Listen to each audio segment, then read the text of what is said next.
सभी को नमस्कार। आज का हमारा टॉपिक है मृदा उर्वरता एवं उत्पादकता, soil fertility and soil productivity. Agronomy का ये सबसे मुख्य चैप्टर है और सस्य विज्ञान जो एग्रोनॉमी है उसकी शुरुआत इसी चैप्टर से होती है, मृदा उर्वरता एवं मृदा उत्पादकता। देखो दो अलग अलग शब्द है इसमें, मृदा उर्वरता और मृदा उत्पादकता। एक एक चीज को हम सबसे पहले ले लेते हैं। सबसे पहला हमारा मृदा उर्वरता, इसकी सबसे पहले हम परिभाषा देखते हैं। मृदा की वह पैतृक क्षमता जो पौधों को आवश्यक पोषक तत्व, उचित मात्रा, उचित संतुलन एवं प्राप्य रूप में प्रदान कर सके, उसे कहते हैं मृदा उर्वरता। ये तो इसकी परिभाषा होगी। अब इसमें देखते हैं कि मृदा की वह पैतृक क्षमता जो पौधों को आवश्यक पोषक तत्व है। देखो एक पौधे को अपने संपूर्ण जीवन काल में कुल 17 पोषक तत्वों की आवश्यकता पड़ती है। अगर 17 में से एक तत्व भी कम रह गया तो उस पौधे का जीवन चक्र अधूरा है। यानी आर्नन की एक संकल्पना थी, उसके अनुसार एक पौधे को अपना जीवन चक्र पूरा करने में कुल 17 पोषक तत्व चाहिए। तो आवश्यक पोषक तत्व है उचित मात्रा और उचित संतुलन। हम कोई सा भी सूक्ष्म तत्व मृदा में डालते हैं, डायरेक्ट पौधा उसको ग्रहण कभी नहीं करता है। उसकी स्थिति जितना पौधे को चाह रहा है उतना ही हमारे को डालना चाहिए। यूं नहीं कि पौधे को 1 किलोग्राम जरूरत पड़ रही है हम 5 किलोग्राम डाल रहे हैं। मात्रा भी बराबर होनी चाहिए, उसका संतुलन भी बराबर होना चाहिए एवं प्राप्य रूप में। हम कोई भी तत्व डालते हैं, जैसे नाइट्रोजन होता है, नाइट्रोजन को पौधा हमेशा नाइट्रेट और अमोनियम 2 रूपों में ग्रहण करता है। वेरी इंपॉर्टेंट क्वेश्चन है यहाँ पर कि पौधा नाइट्रोजन को किस रूप में ग्रहण करता है। पौधा नाइट्रोजन को नाइट्रेट, अमोनियम 2 रूपों में ग्रहण करता है। धान का पौधा नाइट्रोजन को केवल अमोनियम रूप में ग्रहण करता है। अब ये नाइट्रेट और अमोनियम ये क्रिया कैसे होगी? मृदा में जितने भी सूक्ष्म जीव होते हैं उनके द्वारा इस तत्व को, कोई भी तत्व है, इनके द्वारा पहले बदला जाएगा, तब जाकर पौधा ग्रहण करेगा। तो ये थी मृदा उर्वरता की परिभाषा। इसके अलावा एक परिभाषा और है जो यहाँ पर लिखी हुई नहीं है, मैं बोलकर बता रहा हूं कि मृदा की भौतिक, रासायनिक और जैविक शक्तियों के योग को मृदा उर्वरता कहते हैं। यह परिभाषा आपको केवल याद रखनी है, बाकी पूरा सारांश इसी परिभाषा में आ गया। यह थी मृदा उर्वरता की परिभाषा। आगे मृदा उर्वरता को प्रभावित करने वाले कारक, फैक्टर्स, कि मृदा उर्वरता को कौन कौन से कारक प्रभावित करते हैं। आपको 2 कारक यहाँ पर लिखे हुए मिल रहे हैं। एक तो होता है प्राकृतिक कारक और दूसरा होता है कृत्रिम कारक। 2 कारकों से मृदा उर्वरता प्रभावित होती है। इनमें से देखो ये भी आपका यहाँ पर एक क्वेश्चन बनता है कि मृदा उर्वरता को प्रभावित करने वाले कौन से प्राकृतिक कारक है और कौन से कृत्रिम कारक है। ये कारक है, इनके आपको सबसे पहले नाम याद होना चाहिए कि कौन सा कारक है वो प्राकृतिक है और कौन सा कारक है वो कृत्रिम है। यहाँ पर आपको नाम लिखे हुए मिल रहे हैं।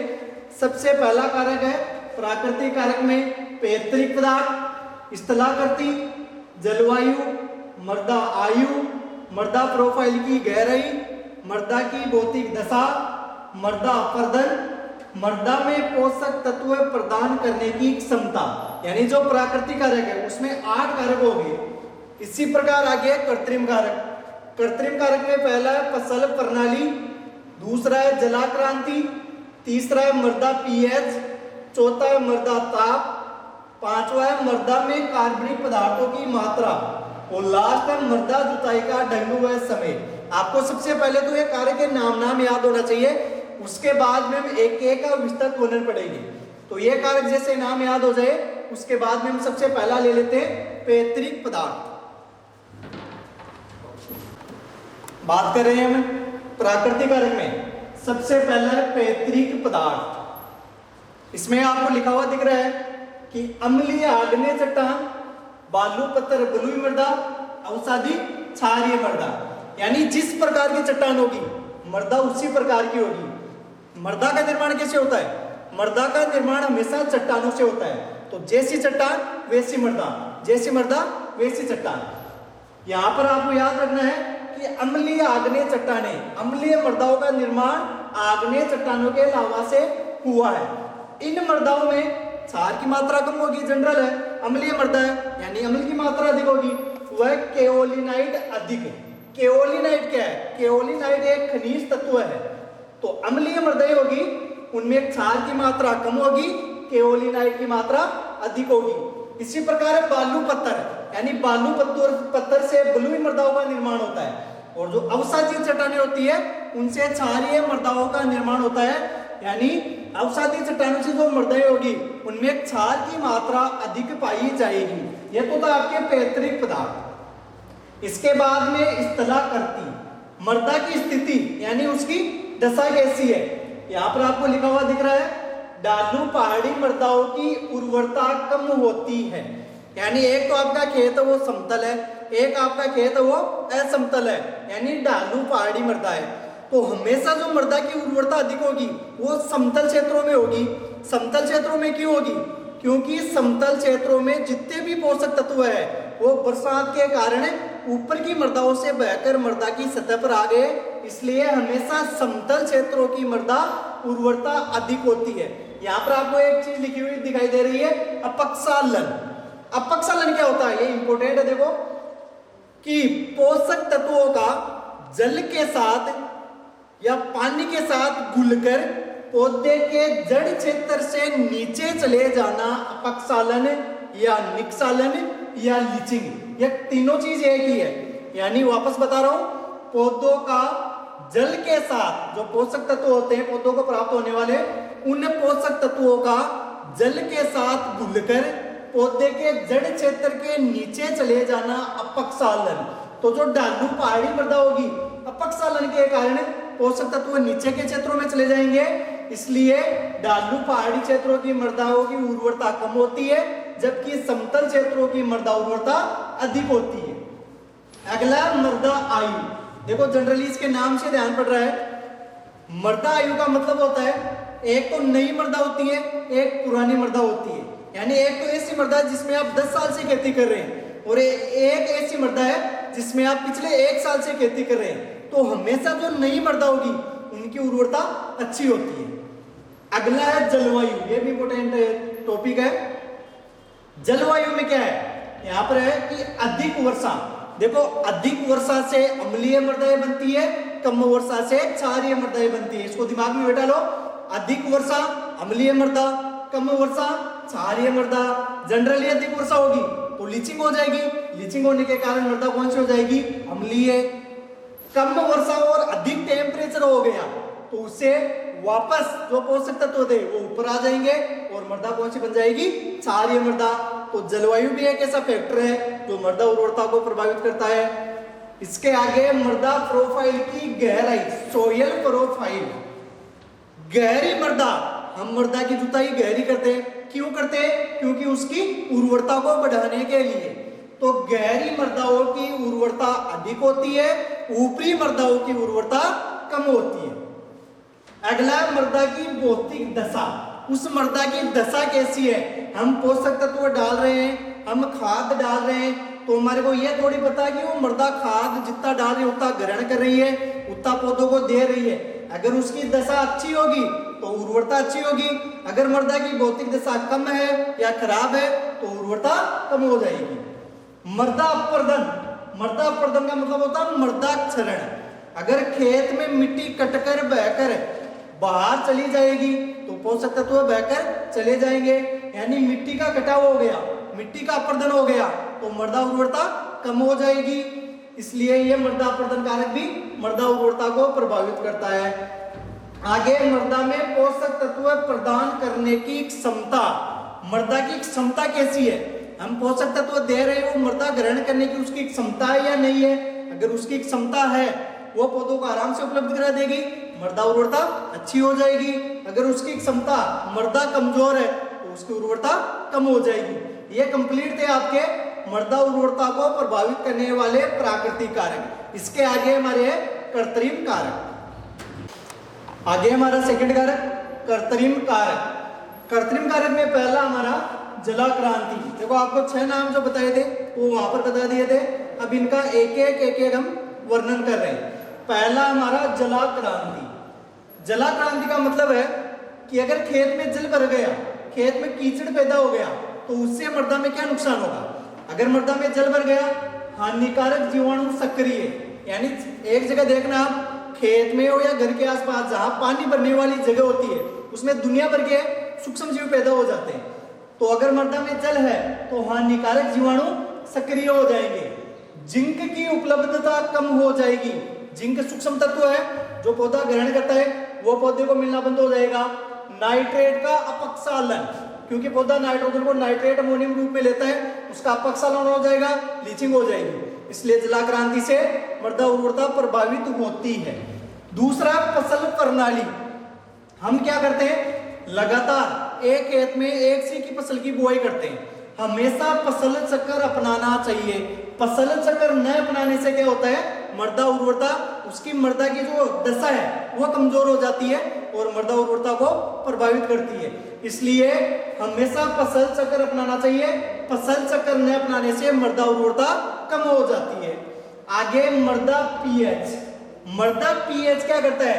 मृदा की स्थिति का मापन करता है, उसका पता लगाता है कि ये अम्लीय मृदा है, क्षारीय मृदा है, लवणीय मृदा है। ये अलग अलग हमारा टॉपिक आएगा आगे। अम्लीय मृदा क्या है, क्षारीय क्या है। अम्लीय मृदा होती है, वेरी इंपॉर्टेंट, यहाँ पर क्वेश्चन की दृष्टि से इंपॉर्टेंट है। यहाँ पर अम्लीय मृदाओं में FeAlCuMn यानी आयरन, एल्यूमिनियम, कॉपर और मैग्नीज की उपलब्धता अधिक होती है, जबकि कैल्शियम, मैग्नीशियम, पोटेशियम और फास्फोरस की उपलब्धता कम होती है। इंपॉर्टेंट है ये फास्फोरस। ये हमेशा ज्यादातर फास्फोरस क्या होता है? उदासीन मृदाओं में अधिक मात्रा में पाया जाता है।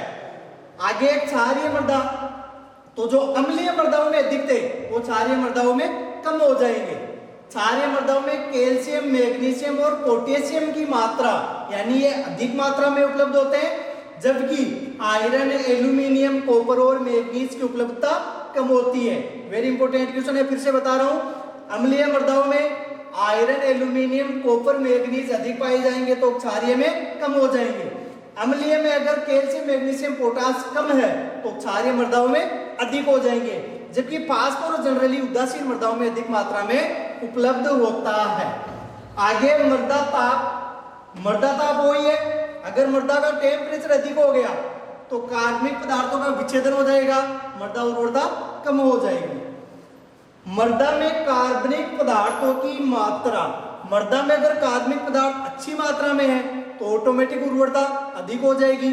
अगर मृदा में कार्बनिक पदार्थ कम है तो मृदा उर्वरता कम हो जाएगी। एक लाइन यहाँ पर आपको लिखी हुई मिल रही है, बलुई मृदा की अपेक्षा कले में कार्बनिक पदार्थ अधिक मात्रा में पाए जाते हैं। वापस इस लाइन को ऐसे कैसे देखो, बलुई मृदा की अपेक्षा कले में कार्बनिक पदार्थ अधिक मात्रा में पाए जाते हैं। कले क्या है? कले मृदा का सबसे सूक्ष्म रूप है, यानी मिट्टी का सबसे जो महीन कण है वो कौन सा है? कले, जिसका आकार क्या होता है? 0.002 mm से कम।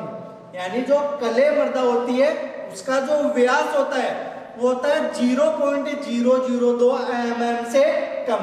तो सबसे ज्यादा जो कार्बनिक पदार्थ पाए जाते हैं वो कले मृदा में पाए जाते हैं।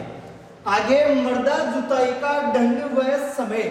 अगर आपको मृदा की उर्वरता अच्छी बनानी है तो हमेशा ढाल के विपरीत जुताई करनी चाहिए और समय पर बुआई करना चाहिए। अगर आप ढाल के विपरीत जुताई नहीं कर रहे तो उसकी उर्वरता कम हो जाएगी, क्योंकि बरसात के दिनों में पानी के साथ पोषक तत्व नीचे आ जाएंगे।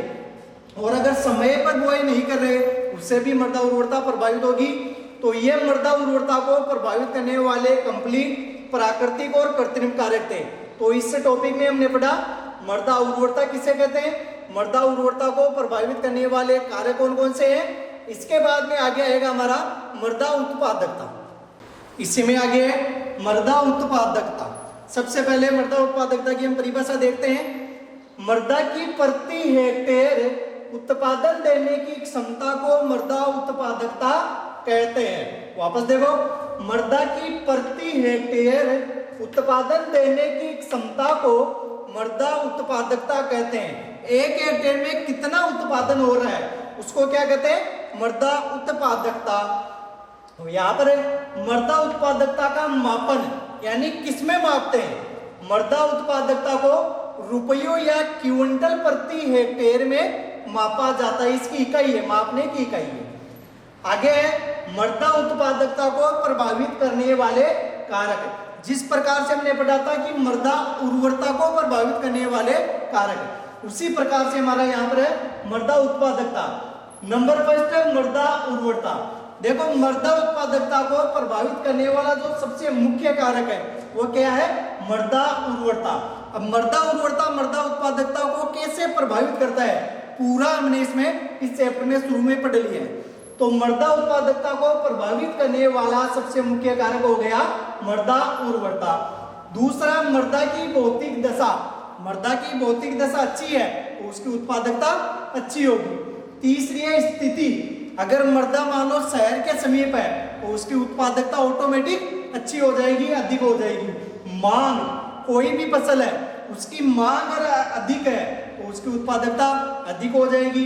इसी प्रकार यातायात के साधन है और अन्य कारक है।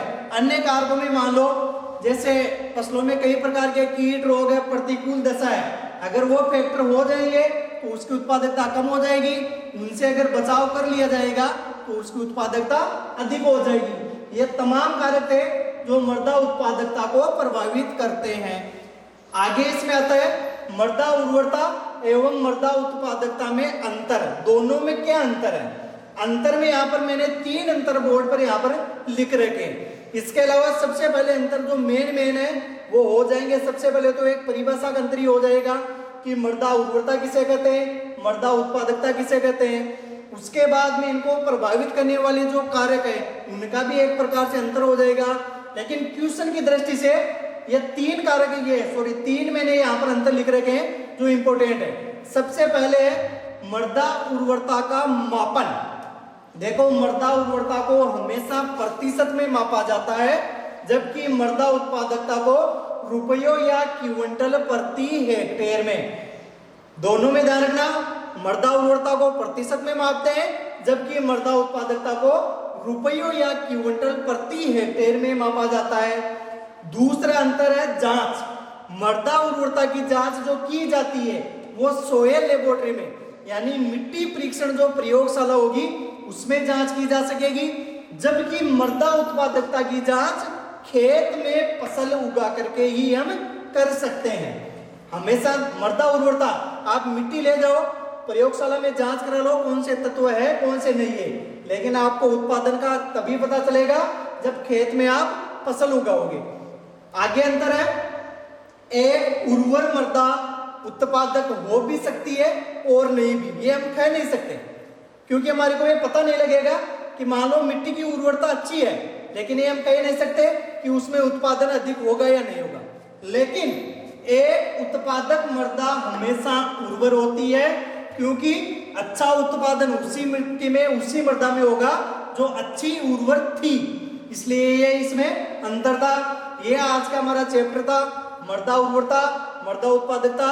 सस्य विज्ञान की दृष्टि से काफी इंपॉर्टेंट चैप्टर है और बहुत अच्छी शॉर्ट रूप में मेरे द्वारा समझाया गया है। आपको अच्छा लगेगा, समझ में आएगा और आराम से आप तैयारी करना। धन्यवाद।